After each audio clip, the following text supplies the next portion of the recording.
స్తుతిస్తే మనము తప్పకుండా మన జీవితాలు మెరుగుపడతాయి. మన స్థితిగతులు, మన పరిస్థితులు అన్నీ మార్చేస్తాడు.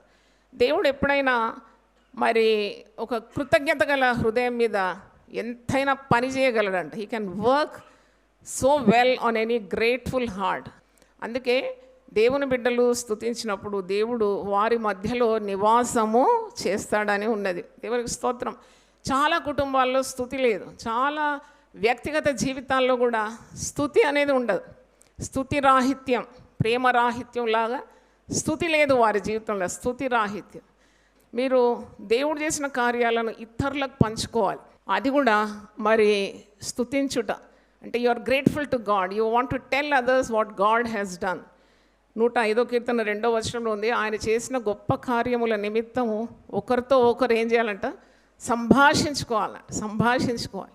ముసలమ్మ ముచ్చట్లు కాదు, పిచ్చి మాటలు, వట్టి మాటలు మాట్లాడకుండా మీరు తోటి విశ్వాసులను కలిసినప్పుడు దేవుడు నాకు ఈ కార్యం చేసినాడు, ఆ కార్యం చేసినాడు, నా ప్రార్థనకు జవాబిచ్చినాడు, నన్ను నడిపిస్తున్నాడు, నా అవసరతలు తీరుస్తున్నాడు, రోగం వచ్చినప్పుడు నన్ను బాగు చేసినాడు, మంచి మాటలు ఇతరులకు చెప్పినప్పుడు వారి విశ్వాసం కూడా పెరిగిపోతుందని మీకు తెలియజేస్తున్నాను.